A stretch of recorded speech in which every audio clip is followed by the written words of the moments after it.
Good afternoon, good evening. It is way past afternoon. Hi everyone. Karibuni sana to this Singi Talks Facebook conversation. It is an honor as always to host all of us to be here in conversations.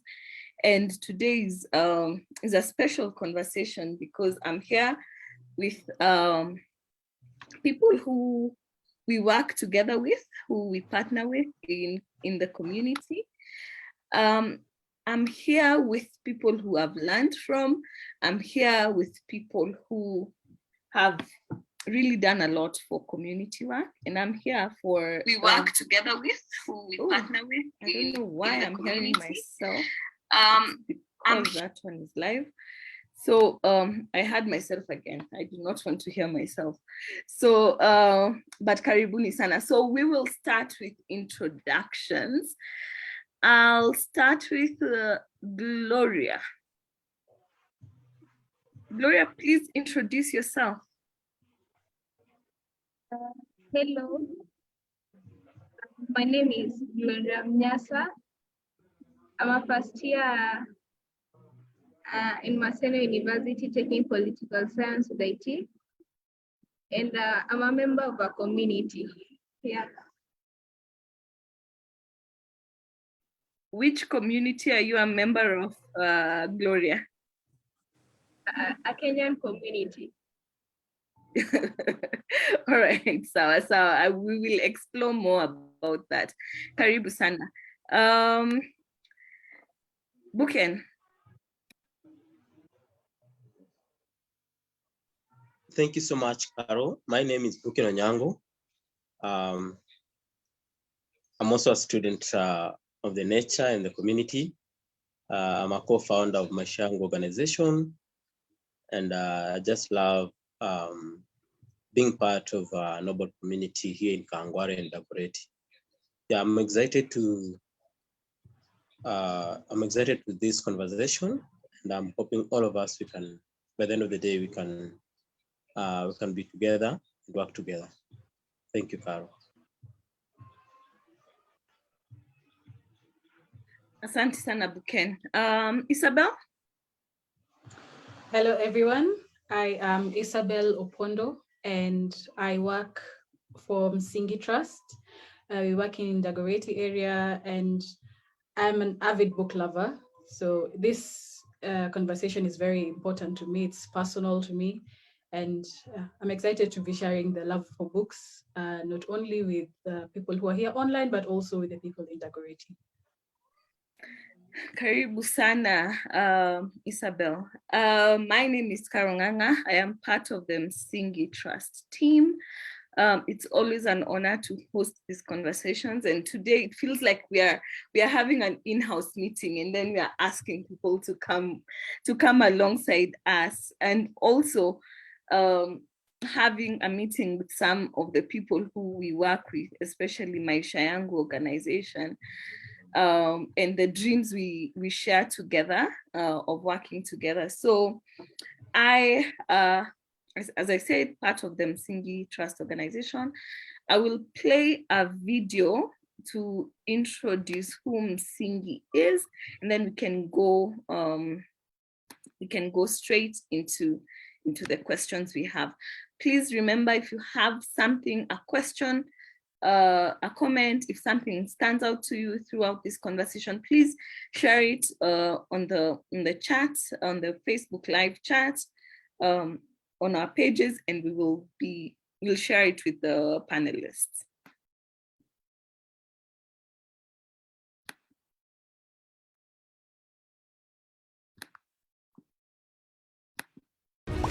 What does social justice, activism, advocacy, and the Christian faith have in common? Is pursuing justice at all levels a spiritual discipline? How do we influence church leaders and Christians to advocate for justice and fight injustice? How can churches become the first line of defense for the socially unprotected? Msingi is a movement of people spurred by their Christian faith to answer these questions about social justice, advocacy, and activism. Msingi believes the church can be empowered to redemptively advocate for justice for the most oppressed. for those relegated to the fringes of society, for the disempowered and those without access to power. In his inaugural sermon, Jesus spoke about those on the margins of society, about their freedom and their liberation. Pursuing justice is at the core of being a Jesus follower. Justice and righteousness is the foundation of God's throne. Msingi's name, call, heart, and bold mission draws from this, holding true to the tenets of God's kingdom. Our faith propels us to seek justice and spend ourselves on behalf of the poor. Justice is their shield and defender. At Msingi, we are about connecting the struggles that we all face. We are creating safe spaces to converse about social justice, curating content that enhances justice conversations, and in this way, uniting the stand for social justice and for advocacy. Engage the content, join in the conversations, connect to the movement. This is Msingi.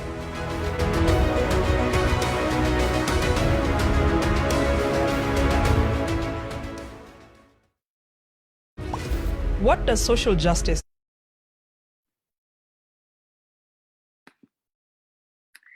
Thank you. So that's who we are, and I hope that you get a chance to look through our pages, look through our spaces, and learn from us. I'd like to start with Buken. Buken, could you please introduce Maisha Yangu organization? Just a brief history of how you guys started. Yeah. Thank you, Carol. Maisha Yangu organization, Maisha Yangu comes just from a Swahili word, means my life. So we have, we believe that we have different stories in our life that help us build ourselves and also build others. And that's what our community is. Maisha Yangu started as an art, basically an art center. Then as COVID came, we could not meet and do our rehearsals. So we went to, and we started garden farming. So we did garden farming and urban farming across Kangware. So then that's when we realized how important we are in the community when we come together. So we were teaching kids or students how to do farming at their doorstep, because now food was also a problem because no one was working, almost everyone was at home. Then after a period, we realized from the kids and the students we were working with, they wanted a space where they could continue doing group work, discussions, and that's why we started the after school program. So the after school program was our second program in the organization, where this is a space where kids come in the evening from 5 to 8 just to do their homework and under supervision, and also they can read some books. Also, we have a Bible study where just on Saturday we just go deeply, study the word together with the kids. We have also a mentorship, we call it a Tubonge program. This is a mentorship program. We just listen to the stories of kids, their challenges, and also we just motivate them throughout what they do. And also just give them the hope that there's an assurance and there's a big day that is coming, maybe tomorrow, the following day. Yeah, so, and currently we just started a distance parenting program where we partner with a sponsor partners with a parent just to make sure that a kid or kids are back to school. As we realize 70% of the kids at our program, they don't attend school because of school fees. So we are coming up with a program that will enable a partnership between a parent and a sponsor to let the kids in school. So we operate in Kangware, a place called Muslim, commonly Madiaba. So if you are familiar with the word, but yeah, it's towards Naivasha Road when you're coming from Lavington. So along Fiora Road, going far into Naivasha Road. And then we are located in just after a very old big tree called Mgumo tree. So named Timoja. Yeah, so we interact every evening with 40 to 50 students each evening who just come and share their homework with each other. They help each other in group work and discuss. And also they love the books behind me. So this the whole wall sometimes empty during the evenings. Thank you, Buken. And we'll go into why what brought to the process of starting like a reading resource center in the library. But I would like to introduce Isabel and ask Isabel, you're part of the Msingi team, you just joined us. Why does Msingi, and you see the way I'm removing myself from Msingi, why does Msingi want to have 10,000 books, a community resource center? Why are they bothering? Why are we bothering? Yeah. First of all, education is a human right, and there's an equal distribution of this access to education. And one of the ways that people access education is through books. And as we interacted with the community, for us with Maisha Yangu, we have a very good partnership. And we saw the impact that these books are having. And also we saw the need that is in Dagoretti for books. And one of our key pillars is just to empower the community. So for us, we're setting up a social and innovation hub. And for us to be able to do that, to be able to bring these young people together, we have to start with opening up their minds. And the best way to do that is through giving them books to read, because it opens up a whole new world to them. And we cannot do this if we do not have the resource that is needed, that is the books. So 10,000 books for Dagoretti, or 10K books for Dago, was a brainchild between us and Maisha Yangu, and we are addressing this need, we are addressing this gap. There's unequal access, and we want to now open up the minds of people age 5 to 25, because at this age is when they're really exploring the world. And when you do not have the resources, it's a bit hard. So for us, it's a way to get into the community, open up their mind, and build on the social and innovation ability of everybody who we are touching within the community in Dagoretti. So for us, it's really important to just open up the world for them through books. Okay, thank you, Isabel. Gloria, I want to come to you with I want you to go into your mind's eye at the very back of it and speak to us about a memory, the first memory of a book you held, and a book that changed your life.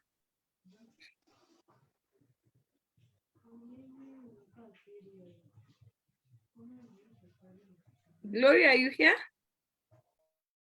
Yeah, I'm here. Mm-hmm. This book I read, Mm-hmm. I can't remember the title, but it was about a community where there was illiteracy, like there were not literate people. And so there was this young boy who came across a school, and he decided that he was going to experience, or he was going to find out what education and what books entails. So he went out to school, he read books, he got knowledge. Okay, in the society, just to bring you back, in the society, it was not developed. It was this kind of a traditional society. It was not a modernized society. So the boy went to school, he read, he got knowledge, he got informed. When he came back to his village, he brought change. He brought out the technology which he had gotten from the books. Yeah, and the people got what? and the people got informed. Yeah, and the community changed. For me, that book really touched me because it is through education where we can change everything. Through getting the knowledge, we change everything, in our lives. Yeah. Thank you, Gloria. Buken, the first memory of a book, and what book you can say you read that changed you?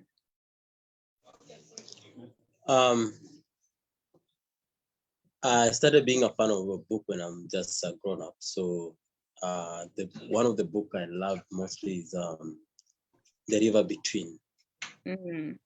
So it draws a lot of inspiration, and also it gave me like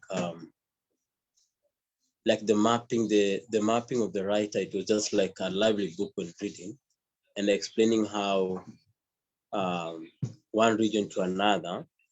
To me, even today, still one of my best books. So it gave me a map of myself. How can I map myself inside the community and fit within a specific community, just for the sake of not only myself but for the entire people. This book opened the way. It was like a person coming from Shags, coming to Nairobi, then getting lost. So to me, it took me like a reality of how we get lost, even if you're not from Shags. So how life has made us forget about ourselves, and we're just lost in the same environment where we are. So, and also it gave me an inspiration of why can't we have more books in a certain specific area within our community, then have different books, because we have different areas of studies, then where everyone can come and just find themselves within the books. Thank you. I think I feel like there's a story there about why you started liking books when you're an adult. I don't know if you want to tell us, why did you not like books before? Carol, I grew up here in Kangware. So the school I went, both primary and secondary, we never had like a library.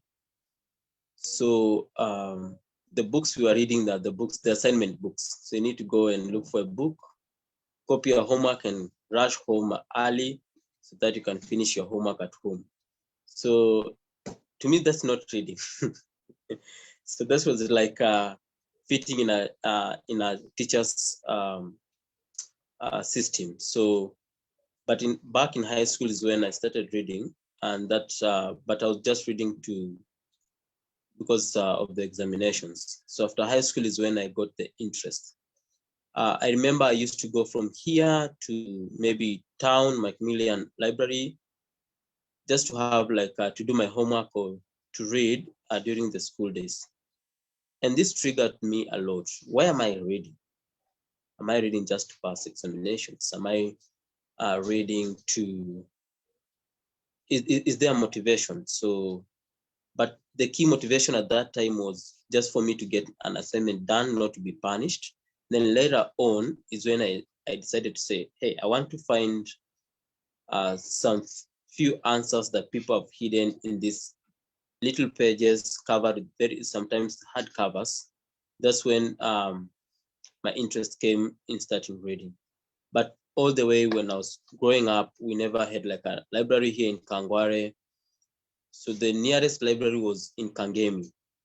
But in Kangemi, they knew people who were not residing in Kangemi. So we will, when the library is full, we will be chased away. So you'll have to go like walk from Kangemi to the city center for you to be able to finish your assignment. But just to cut the long story, yeah, that's I think that's one of the struggle that inspired me to start reading, and just to find out some joy when you are someone's writings, feeling, love, affections that he or she has kept down on a paper. Thank you. And Book and Your Story mirrors mine, because I think for me, so I started liking reading, if I can remember correctly, I think in class 4. And it was because of a teacher. Fortunately, I do not know how. In Rosemeto Primary School in Dagoretti, we had a library. There was some markings of a library. And I remember it was, there was books that we could always, there was storybooks, there was like just books that we could have access to. But then it's because of my teacher, Mr. Kamande in class 4, who I think saw something in me and encouraged me to keep reading. And so if I had not been encouraged to read, I don't think I would have liked reading that much. And then there was books, there was quite a lot of storybooks and access when I was in primary school, and it's a public primary school still up to now. In our school, there was books that we could read. So, but then away from our public primary school, I remember that we had to go. So remember our shady selves from Dagoretti all the way to community, to the National Library there. And so I remember so many Saturdays going all, like when I was in class 7 or 8, 6, 7 and 8, coming all the way from Mokereti, Gashui, all the way to community, just to go and read. And so, and nothing much has changed. Very many years later, there is no library, no public library between Dagoretti and community, as far as I know. It is still the same. So I think this is why, for me, this is also very personal, because I don't want my cousins, my nieces, all of them, if they want to read, to go all the way to community to access books. Isabel. I think my story is a bit different from both of you, because for the first book I remember, because I know there are books before that, is Heidi, the storybook. Well, it was a novel, but I read the children's version of it.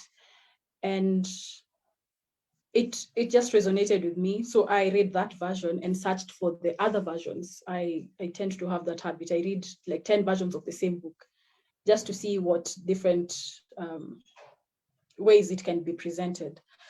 But access to books for me started at home. And I have both my parents read a lot. So they'd be seated in a corner somewhere reading a novel, reading the paper. I remember my dad would read the paper in the morning. So for us, it was access. We had it. He'd finish the paper, I'd go for the cartoon section. He'd even bring for an English one, a Kiswahili one, and I'd read as a child. And as we were growing up, even in school, there was a small library, but it didn't compare to what was at home. And for us, fun times, you know how you go to the market with your mother, you're buying, vegetables, and then now there's, you get like that little sweet. For us, it was, we get to pick a book from the secondhand books. But what that did was we bought so many books for a cheaper price, and we'd have collections and collections. So for us, the pastime was those books and games like Scrabble, all that. So my passion for books just was all the way, even in high school. Like when I did go to high school, now I was exposed to like a proper library, and I became a librarian there. And seeing this, like coming in to Msingi Trust, and then this is what is, this is what part of our programmatic activities and the impact that it has had. I feel like this is just a calling. Yeah. So being able to bring joy to the other children, the way that it brought so much joy to me, because I have such good memories when it comes to books. Good family times, it was bonding, it was just, even the extended family. Books brought us together. And that's something I'd love for other people to be able to share as well, even in their homes. And that culture of, it's not just for classwork, because I don't even remember reading textbooks. I never read those textbooks, but just recreational books, reference books, atlases, even what are these called? Encyclopedias, just for fun, just to enjoy reading. So that was a pastime for me. Yeah. Thank you. I think many of us wish that, but we are so happy that there's all those various experiences, and we come into books very differently, all of us. Gloria, I'd like you to share a bit of your story about how you became part of Maisha Yangu, and how if it has had an impact for you, or of you, English, what? An impact in your life. Like, wait, English is not coming through. So when did you join the Maisha Yangu community? Why, how did being part of the library impact you? What was your access to books before you were part of the community library?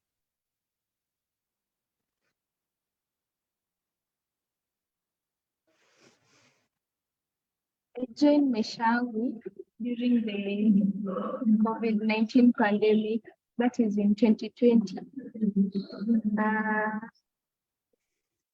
I was introduced to Maisha Yangu by a friend. Yeah, a friend.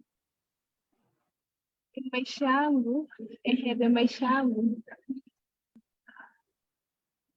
Maisha Yangu really helped me. And okay, Maisha Yangu gave me an opportunity to find a cool place to read, and also many books to read. Before I came to Maisha Yangu organization, I had to walk some kilometer to a certain library. Yeah, to a certain library. It was far, a little bit far from home. Though the library had books, it was much of not reading, but interaction. Like, we were many, so instead of reading, we were interacting with each other. But when I came to Maisha Yangu organization, and it offered me a place to read and some books, I read more.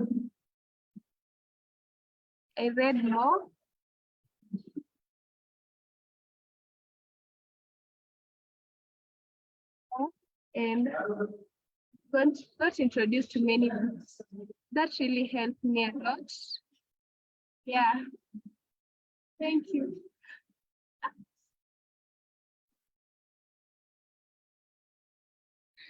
Thank you. Thank you, Gloria.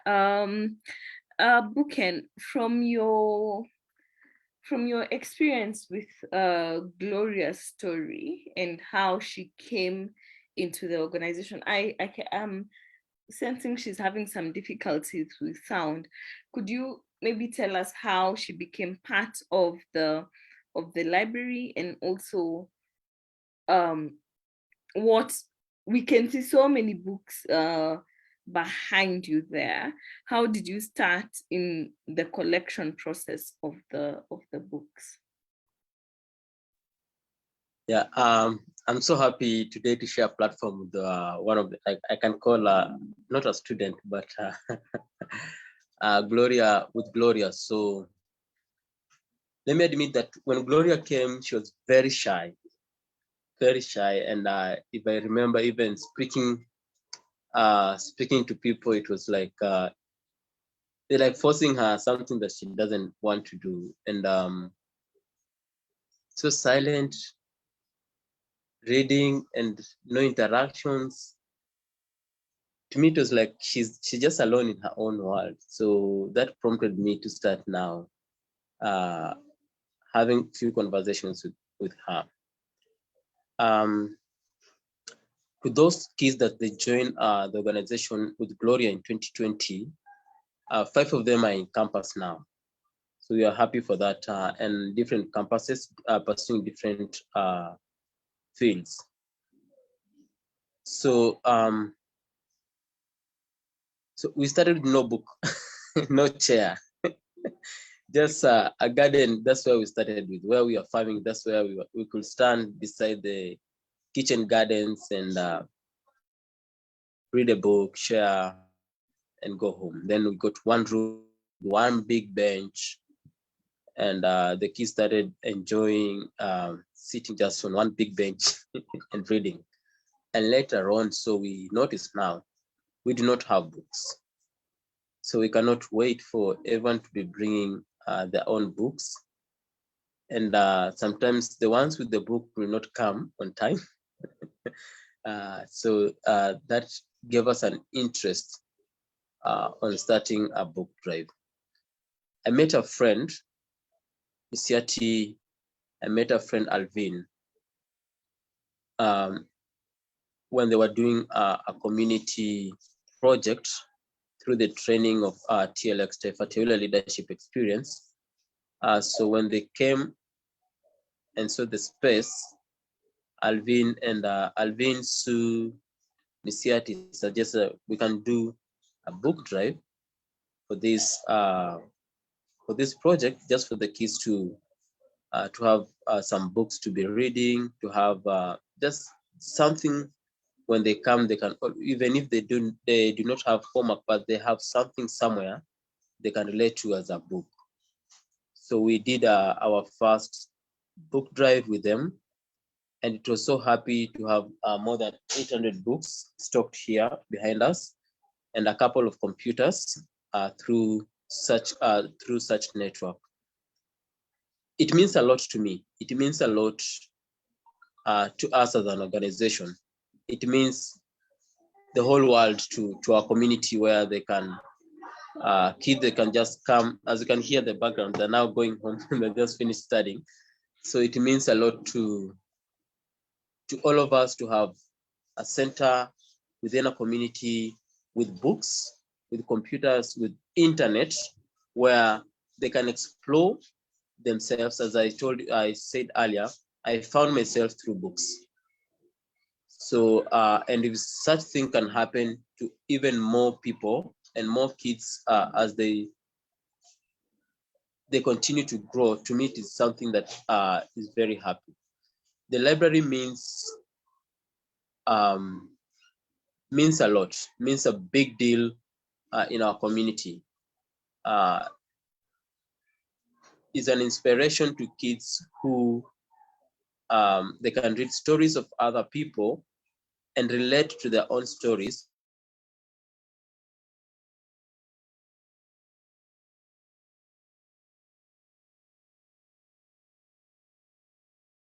That's how Mashangu got this the library.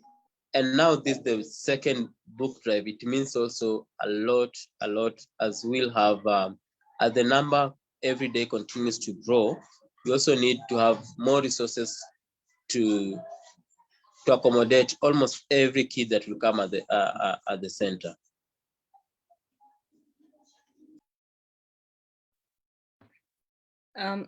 Thank you, Buken, for sharing that. Isabel, what do you think is the impact of community reading spaces?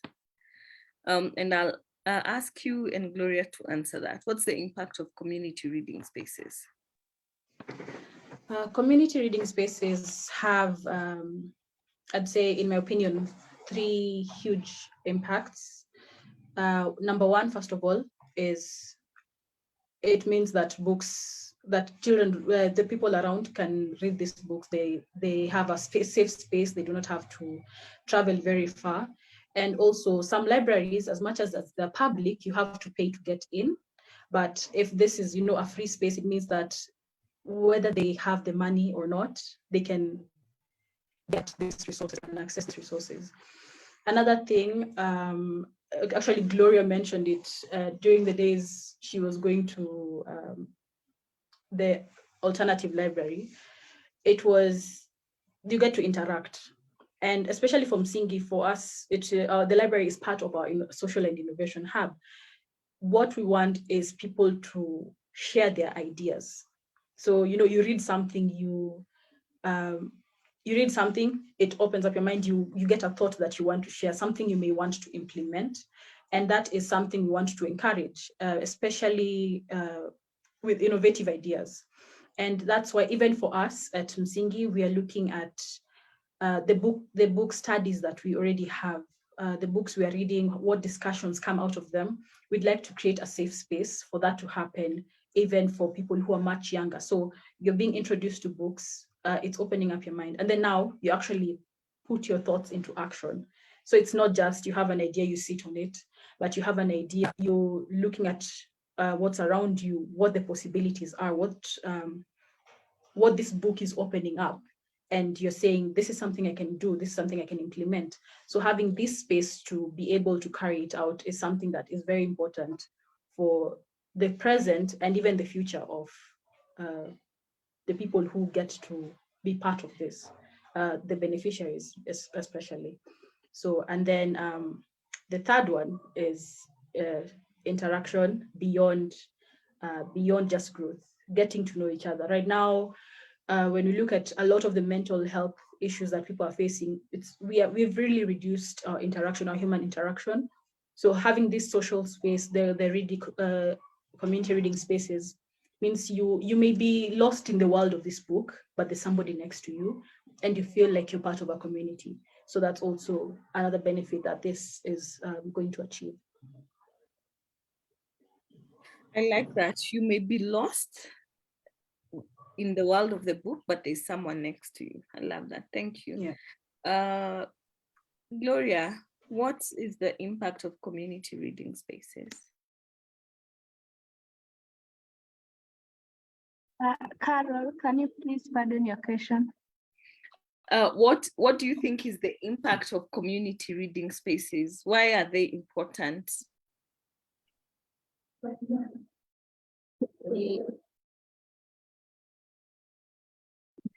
Did you hear me?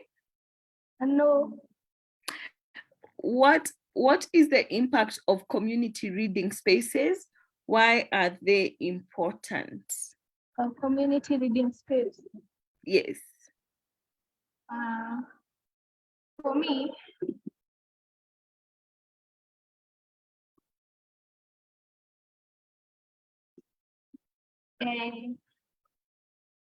a community is all about bringing people together, like people coming up in a group.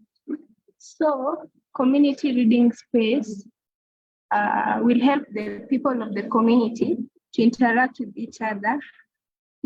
Reading is important, and but it helps people to come together, share ideas. I mean, when you come to read, just don't read. Just don't come to a library, pick a book, read and walk out. Maybe after reading for 1 or 2 hours, you decide to interact with each other, share ideas, give each other, know each other. So community reading space will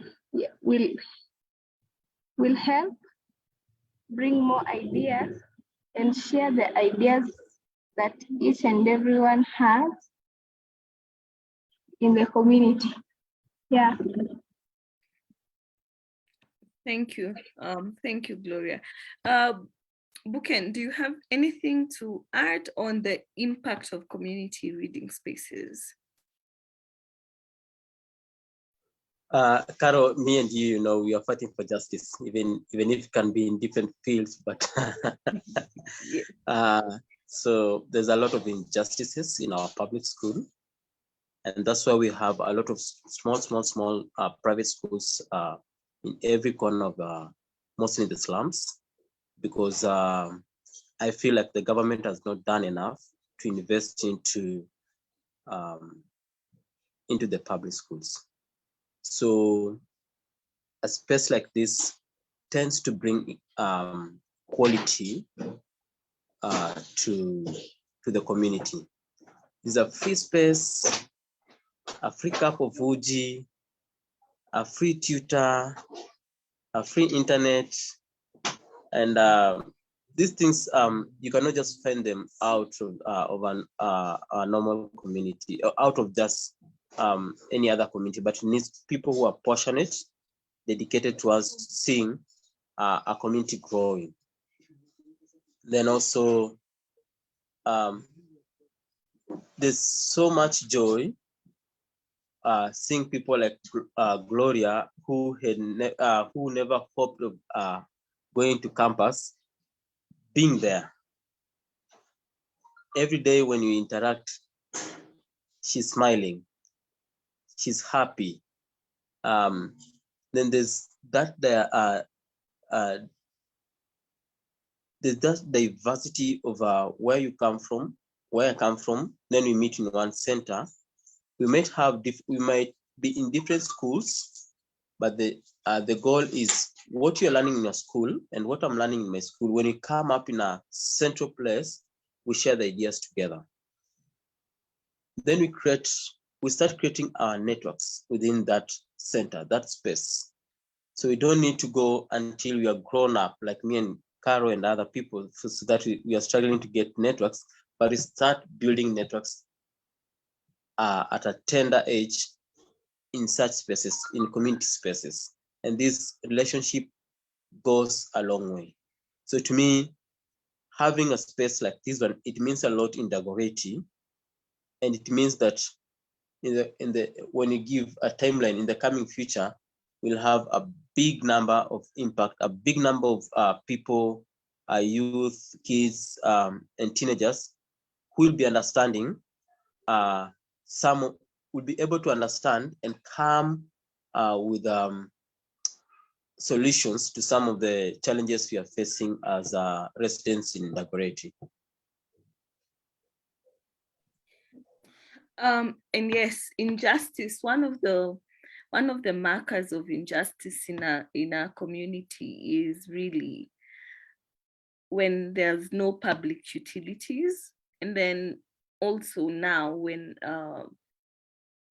so many of us have been asked to go and do homework, but there's no books. And so how do you expect for people to read and do homework when we haven't given them books?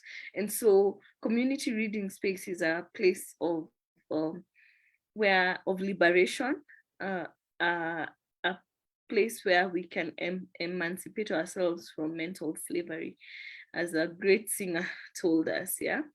So freeing our minds, we only free our minds when one of the ways we free our minds is when we read, but also one of the other ways is when we do it in community with like-minded individuals. And so when we create our networks early on, that really helps. So yes, so public community libraries are part of fighting for justice. And that's why we ask that all of you join us in stocking books in our libraries. But also, as you're listening to this conversation, please share your comments. We asked you to say when was your first experience with a book. Please share it with us in the comments. If you have a question for any of our panelists, please do.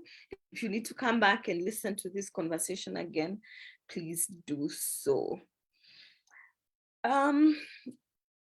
Isabel, is there a link between access to books and education and moving out of poverty? Yes, there's a very strong link. Sometimes poverty, there are those who don't even realize they are poor, or because that is their normal. When you do not have access to education, first of all, in today's world, you're not even able to compete with other people who have access to it. And when people are asking for papers, you're already at a disadvantage. when you do not know how you're going to, it's like going into battle without having the right equipment. You know, you're not armored, you don't have something to fight with, you don't have, you know, nothing to protect yourself. So what books do is they give you information. Once you have this information, you are able to solve things. You have different scenarios you can pick lessons from. But without it, you are like 10 steps behind people. And so the disadvantage of not having these books is, one, you are less literate than others. And then now when you're supposed to advance yourself, you really can't. And then even if you try to create new ways, you are limited to what you know. And this is, you can clearly see it by those who have had access to books, those who haven't had. So what we're really trying to just bridge that inequality gap, because it's just inequality that really comes out of not having this access to these books. So we can't come out of poverty when we have no tools to come out of it. Yeah. Thank you. Yeah, poverty is so multidimensional, and there needs to be like all stakeholders involved in getting resources to fight it. And as you correctly said, that books are one of the ways to get that. Exactly. Gloria, is there a relationship, a link between access to books and education and moving out of poverty? From your experience as a first year in Maseno University, is there an experience? Is there a relationship?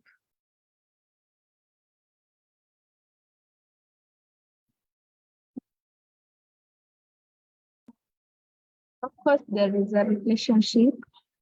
I mean, from reading books, you get knowledge.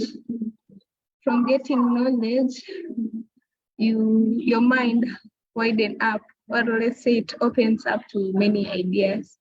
So when, for example, me, I've been going to school since I was young. From there, after my primary school, I went to high school. In high school, I joined my Shango organization. In my Shango organization, I got access to books. Actually, it's books, not books. They really opened me. They really opened my way of thinking, and yeah.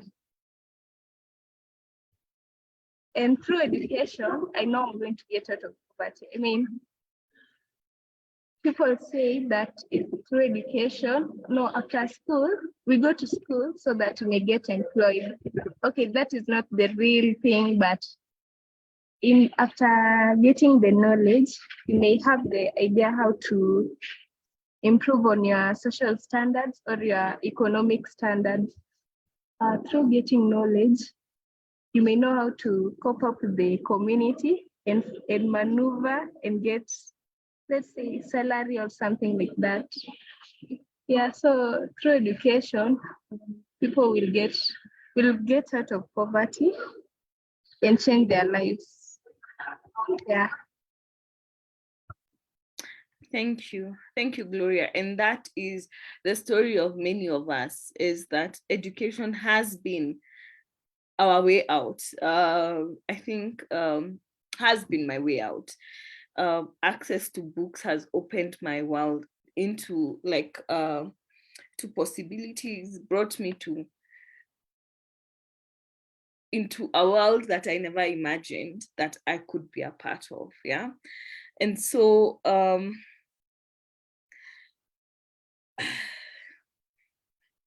Buken, is there, I know you will say yes, but I want you to explore more.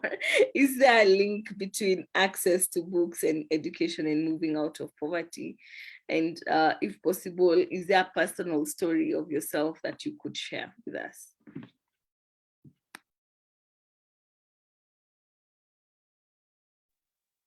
I was just laughing when both of you are speaking, and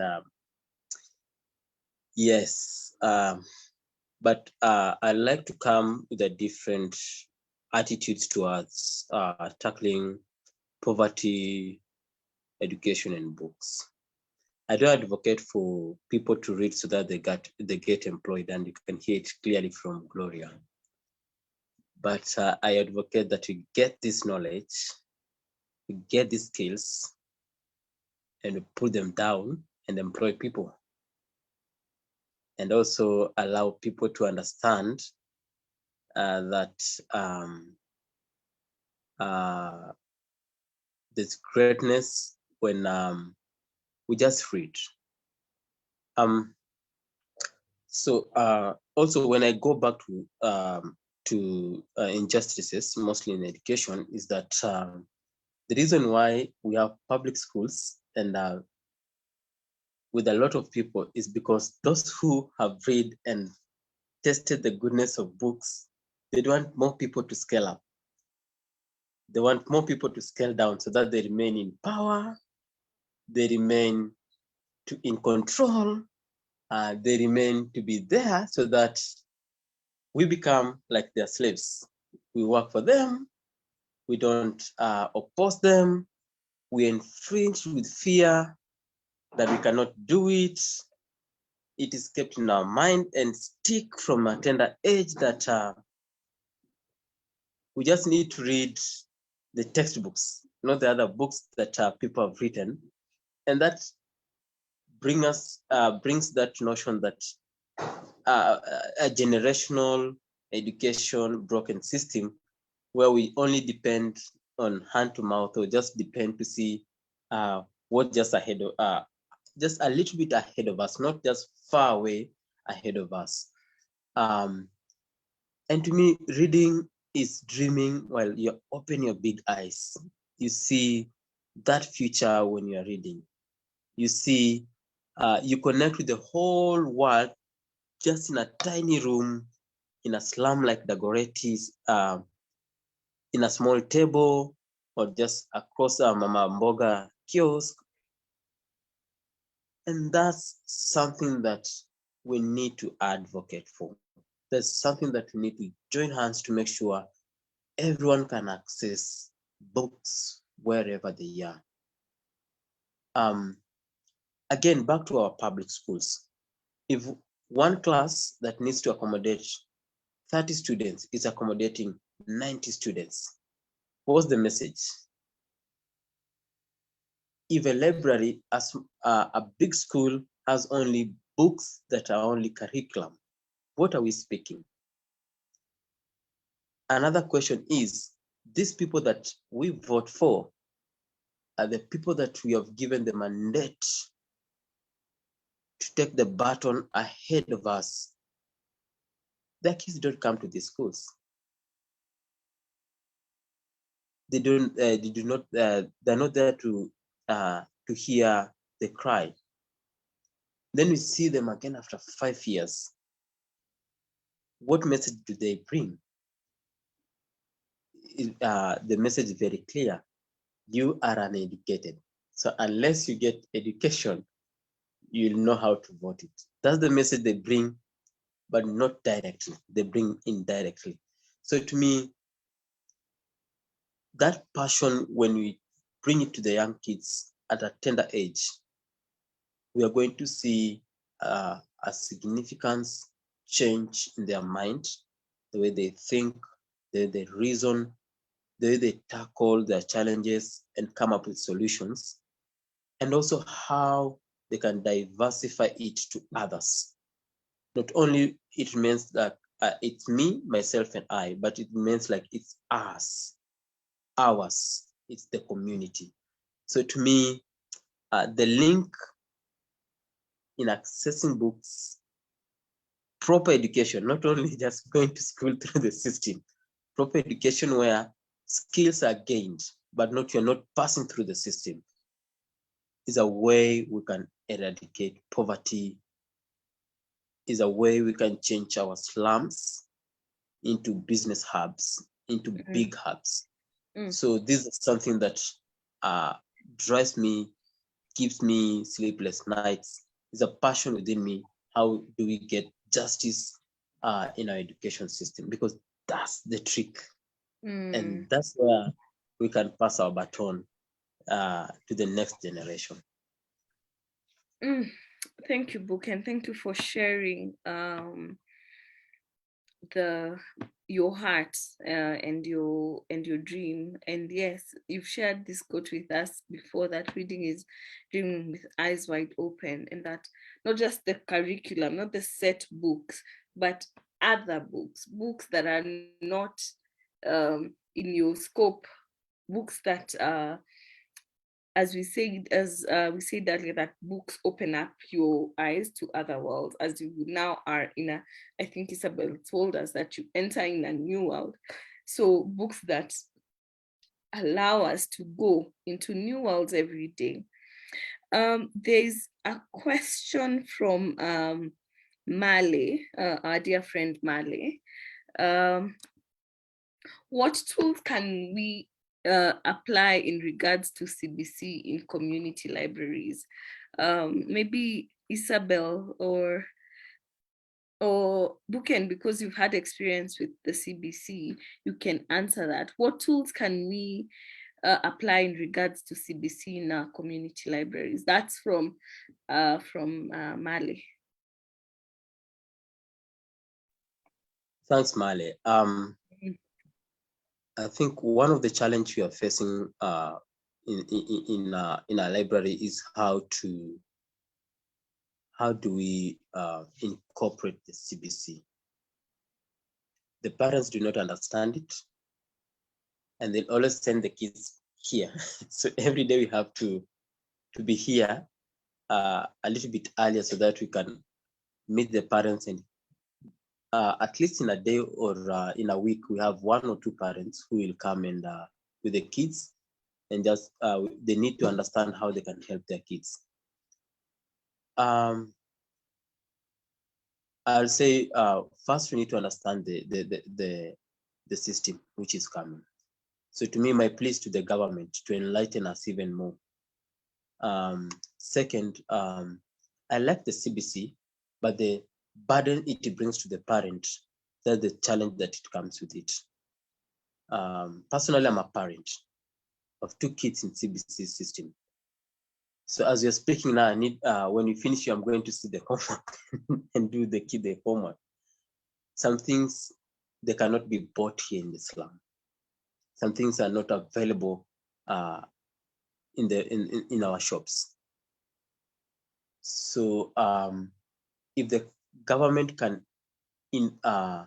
enlighten or just come up with an open document that is ready to be shareable, again, shareable in a way that everyone can understand, not only them can understand it.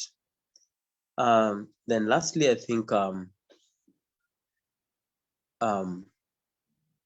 about innovation, one of the parts that we are playing through innovation is just having like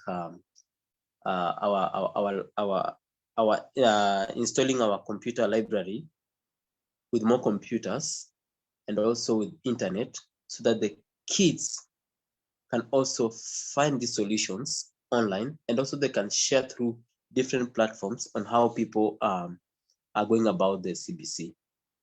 But yes, we need to think thoroughly through it, because it can be good, but it can be good, but the intentions can ruin the goodness of it. Thank you. Mr. Rukwaro, who we used to be an e-group together, says that indeed education is the key, but books are the door to the endless worlds of possibilities. Love that, love that. Gloria, you joined Maisha Yangu when you were in high school, and now you're done.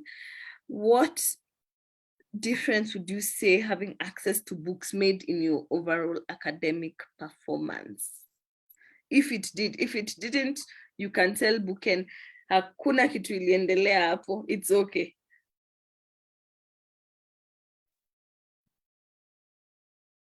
Having access to books really helped my academic journey. I mean, yes, I could have passed, but not as good as I passed. Yeah. I mean, the books were really helpful. Okay, the library at my Shango organization does not only have novels, storybooks, and those other books.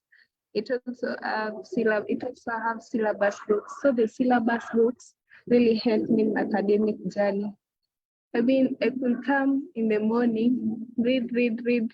If I have if any question is a little bit for me, I ask the people who are there, like Buken. Buken really helped me in history and business. Yeah. So my Shango organization really helped me academically. Yeah. All right. Thank you, Gloria. Isabel, we keep talking about Dagoretti, and most people would be wondering why are we talking about Dagoretti? Why do we need a library in Dagoretti? I know there's a few of us on the Facebook live chat who are from Dagoretti, but most people do not consider Dagoretti a place that has needs. You are not, you're not native to Dagoretti. You've just passed by or been part of it. I think me and Buken are sort of natives to Dagoretti. So from a new person's perspective, why do you think we need to raise 10,000 books for Dagoretti? So what happens when people assume things about a place, people get left behind. And when we are inside the community and you get to interact with people and you're seeing what is available to them, what is not available to them, is when you realize, there's a gap here. And the good thing is that as much as I'm not a native, I am interacting a lot with people who are from Dagoretti. And when you talk about, okay, so what were you doing as a child when you grew up? Where did you have access to this? Where did you have access to that? And even today, from your stories, you have to go all the way to community to get to get access to these books. Why is it that after all these years, there's no, or rather there aren't enough spaces where people can go and easily read? So this drive is to make sure that we're not assuming first of all, we're not assuming that there's already access to these books. We are saying there's, even if there's access, it's very little. There's more that can be done, and there's so much so there's so many people who will be impacted by it. So it's not enough. What is there is not enough. We have a really, really big population, and what's there is not serving all of them. So what we want to do is that in the corners and the spaces we are in, we want to make sure that every single person can access those books, and they're not struggling. We're not having 3 children huddling over one book. Let each child enjoy the joy of reading a book on their own, at their own pace, without being told, hurry up with that book. So that's an experience we'd like the children in Dagoretti to have as well. So the assumption that we are just in Nairobi, so we have access to everything, no, that's not it.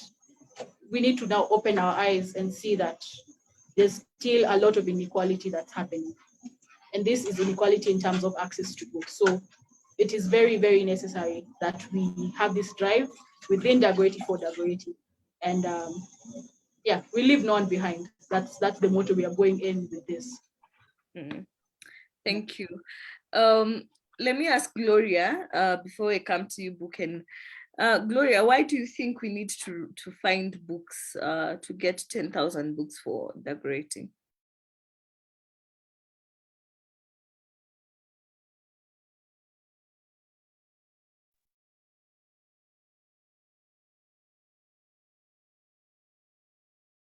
First, I myself am a member of Dagoretti.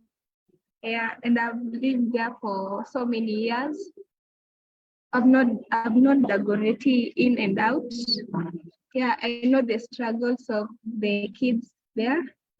So for me, I know most of the kids most of the kids don't perform well due to lack of books. Yeah, so there are other places where books can be much needed, but for now, I think Dagoretti needs more books because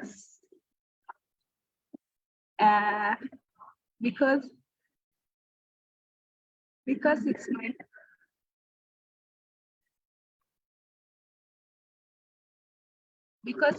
my village. Let me say it's my village. I've grown there. Yeah, we have suffered a lot due to lack of library and books.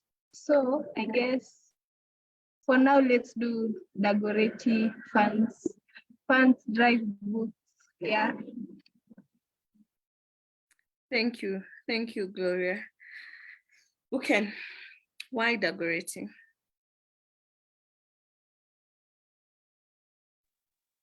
Yeah, this is a big question that I'm always asked. Why not in my rural part? Why not where I was born? Yeah, I was born there, but I was brought up here. I've seen most of talents wasted. I've seen most of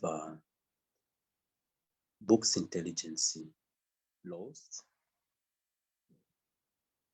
I've witnessed a lot of my fellow youth people, some killed due to few challenges that they could not overcome, some arrested, some ran up into drugs. But if we can install libraries within Dagoretti, I'm not saying it will solve all this problem, but maybe somebody can be identified just as I identified myself through the books.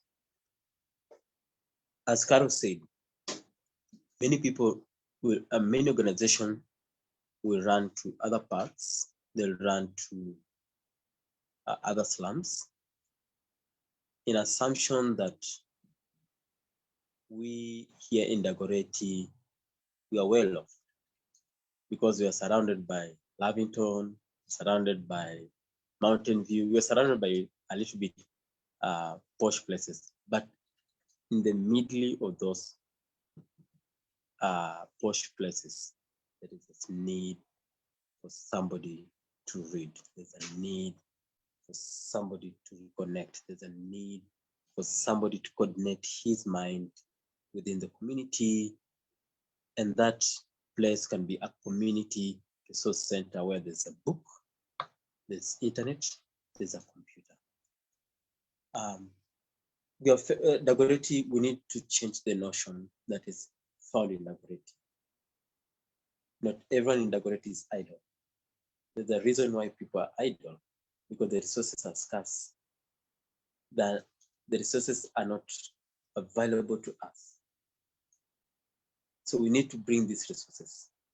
We people of Dagoretti, we need to stand up and bring these resources, ask requests for these resources to be brought to us.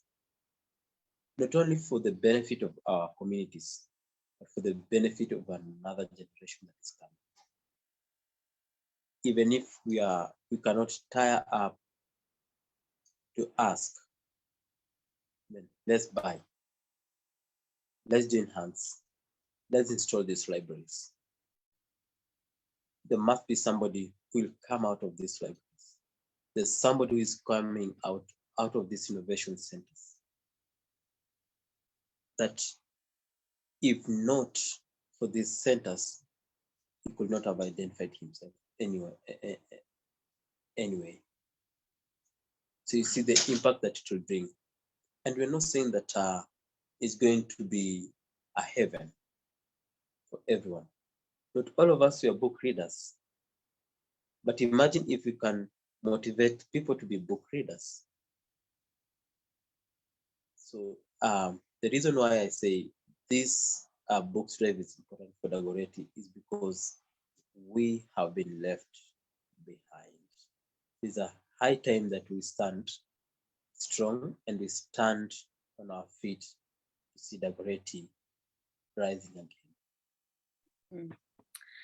Thank you. And this is me doing and the moderator answering a question because I am a child of Dagoretti. It's the village that has raised me. From Ukiriti. And I see so much. You said something about wasted potential. And for me, that's what kills me. And then there's the assumption, because we are not Eastlands, we are not Kibera, we are not those places, the kind of poverty in our area is underrated. And so we are left behind in projects, in programming, in all those things. There is absolutely the community services, public social halls. I think there's one, Waithaka Social Hall, and then there's the other one, Dagoretti Empowerment Center. And I was looking yesterday at the size of Dagoretti, and I think we are the second or the third largest place, constituency within Nairobi, but with no access to public services, nothing. So this, seeing people who would be much better, who would have been leaders of this country, who are artists, who are great mathematicians, just never reach their potential, having their dreams and dignity shattered because of lack of access to education, lack of access to resources, is for me why I answer why Dagoretti. And so I hope that this is the beginning of a bigger drive to create access, but also to have the government do what the government needs to do in this community. Isabel, what will it mean for? So I want you to go in your mind's eye on the day we receive the 10,000th book. Mm-hmm. What will it mean for Maisha Yangu and Msingi? I mean, book number 1 already was really good feeling, but the 10,000th book, one, it's just going to be a very huge goal. I can visualize a room full of books, and I'm just imagining now when we hand over that book, like the day we have it and we mark this, I think we need to frame that particular book. That's what I'm feeling. But it will be a really big achievement, and I don't think I even have the right words to describe how good it'll be feeling, because you can just see how many people will be able to read and share that experience.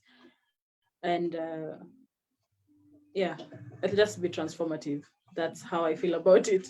But we definitely need to frame that book, and in my own opinion. But no, we'll give it to people to read. Yes. Thank you. Gloria, what do you think it will mean for Maisha Yangu, Msingi, and the Dagoretti community when we get that 10,000th book?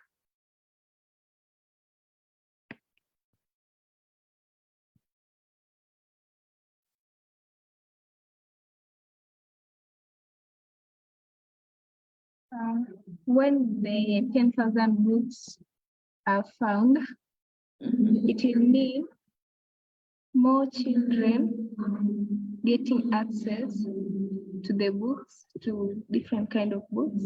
I mean, okay, yeah, they have, those books are a lot, but they have already gotten used to them since every day they're reading them. It will mean that more children reading different books, getting new ideas, getting new knowledge. Yeah, and to Msingi, that will mean, I mean, Msingi is all about justice, societal justice. So it will mean the community children will get empowered on their new, will get to know how the society runs and get informed and know how to look for the justice in the community. Mm. Yeah. Mm. Thank you.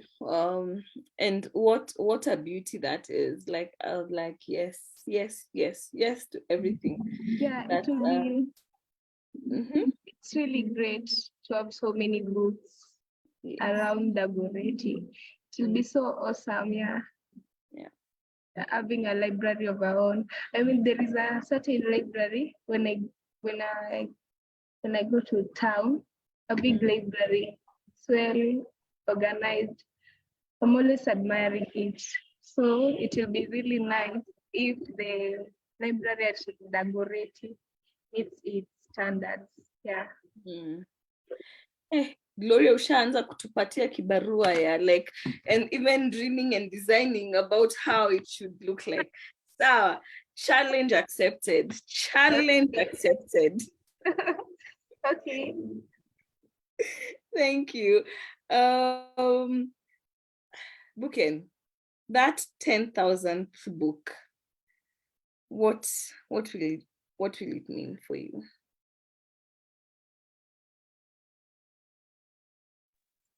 Well, one will just say hallelujah. Mm. Second, it will say to us as an organization, how do we get more space for more kids? Mm. Now we have about 800 books. So you can imagine if we have 10,000 books, how many children will be at the center? And remember, we are not charging anyone to come and read. So it means that there's we have a resource somewhere where kids can access, youth can access, even parents now will be able to access some books in Dagoretti. Yeah. Second, it means that we are going to reduce the number of idleness. Why? Because we have a resource center with almost not only enough, but almost enough resources that it can help them, help us, help the community to start rebuilding our brokenness in a way that we are going to seal our nakedness all over the other slums. The books means that no child will move from Dagoretti to go to Kibra, to go to the city center, to go to Kangemi looking for a book. It will mean that kids within Dagoretti can access books within Dagoretti, which is a smile. The 10,000 books means that this testimony, a milestone that all of us, when we come together, next time when you're doing a book study, we'll be doing 100,000 challenge. And this means selling more and more books.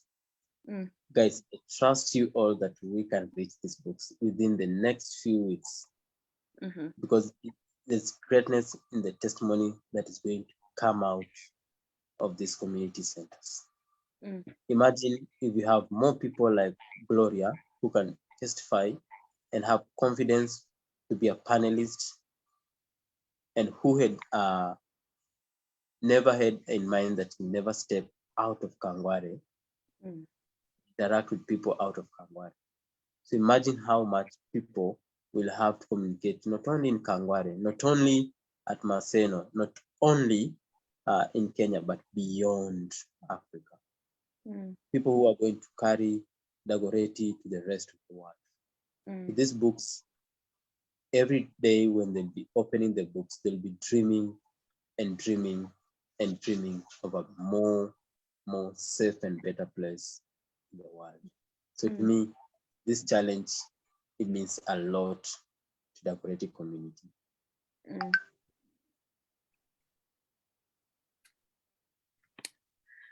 Oh, you brought us, man. You brought us to church. But and thank you for that, because it is a dream, and dreams, as we were told by Lupita Nyong'o, that no matter where we come from, our dreams are valid. We can have these resources in our spaces. We can be, we can partake in the goodness of this land, and we can. There's no child that is born better than another. We just are given different opportunities, and so we want to give these opportunities that most of us have not had to our children. All right, I'll ask Isabel, if you have any parting shots, could you please share? And then Gloria, and then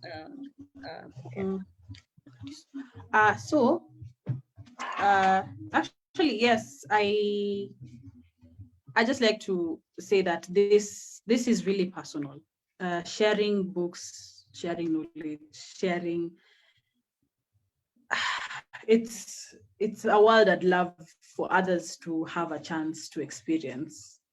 And the confidence that comes with knowing what you're talking about often, like let's say you've gone in depth into something and you even become a mini expert on something when you have access to it, yeah?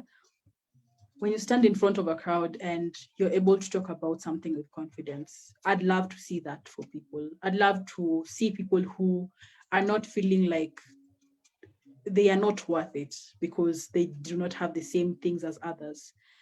And this may seem like something simple as just giving out your book, but really the impact is beyond what this person can read. It's who they become, like who they transform to be. And when you've changed your mind, you change your whole personality, you change your whole perspective, you change your whole view of the world, you even change your whole view of yourself. So that level of confidence to speak up, to talk to other people, it starts from that small book, that, that information that they're able to access. So it's the better people that will be out of this. That's for me, that's my drive, that's my whole drive, and that's what I'd love to see. So yeah, let's just give these books and transform people's lives. That's it for me. Thank you, and thank you, Isabel, for joining us today. Gloria, parting shot, and is there something you would like us to hear?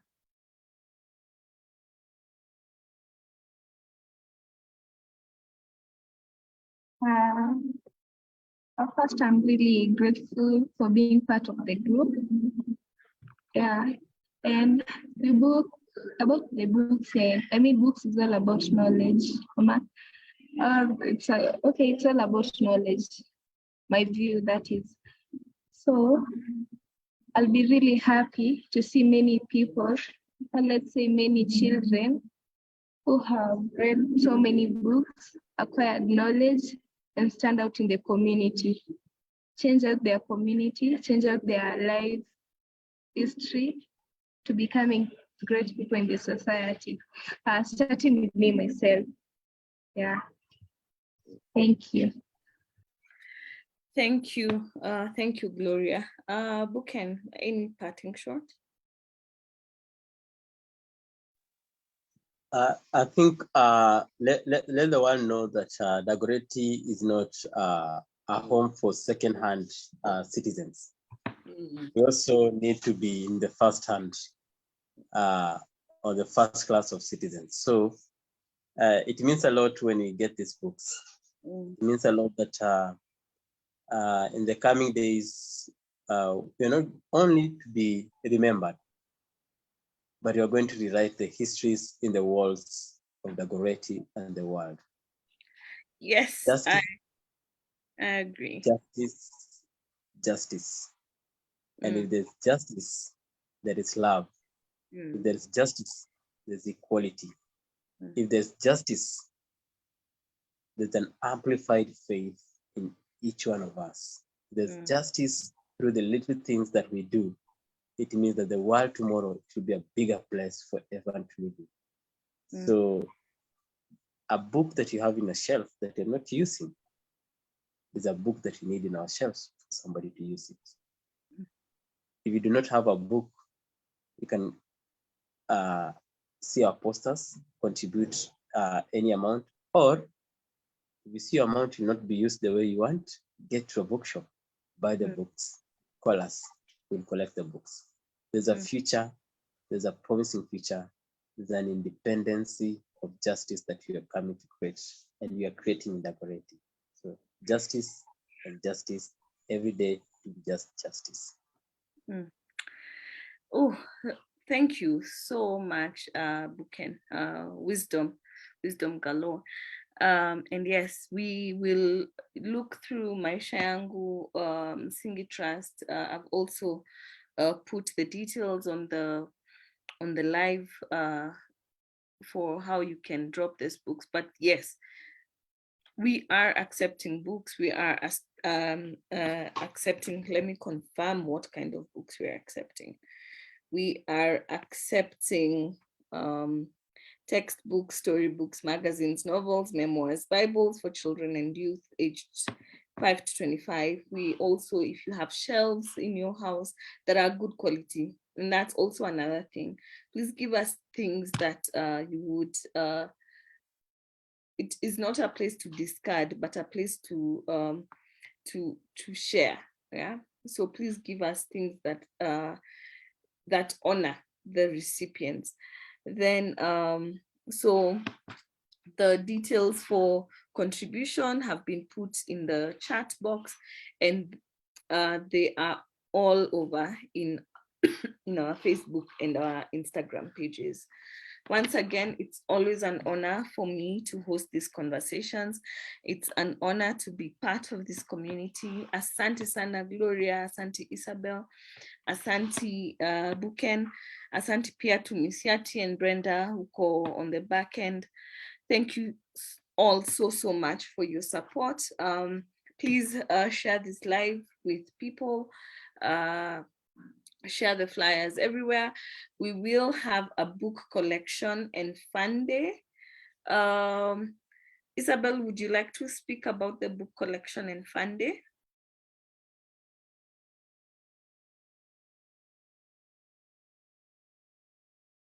Hello? Hello. Would you like to speak about the book collection and fun day event, please? Okay, yes. So this 10th December, we are having a fun day to get to, interact with the community members, and also to have a day we can physically collect this book, so you can get to interact with the team at Msingi. You can also get to interact with the team from Maisha Yangu organization, and some of the beneficiaries who will, they'll benefit from this drive will also be there. We're going to have a lot of fun activities, games, and that's for 10th. Then that's for the physical one. And then now next week, we're also going to have a fun activity, but this one will be online, so you can join us from anywhere. That is on the 18th, that's Friday. On the 18th, you're going to have a game night. And for this game night, it's going to be interactive, where you get to play games. And it's just going to be so much fun as we continue to create awareness and continue to get as many books and as many donations coming in. So we'd love to see you there as well. yeah, let's just interact and get to know each other. All right, asanteni sana. Today we've done. Oh, I thought we would be done early actually, but we've done well on time. So thank you again for all of us. For our Facebook family, we will go off live. But asanteni sana for being here, for listening in, and for sharing this. Please listen to it. Please get us as many books as possible. Please be part of making of creating the 10,000 miracle that we will have. Every book is a miracle. So thank you for sharing your miracles. Kwaherini and good night.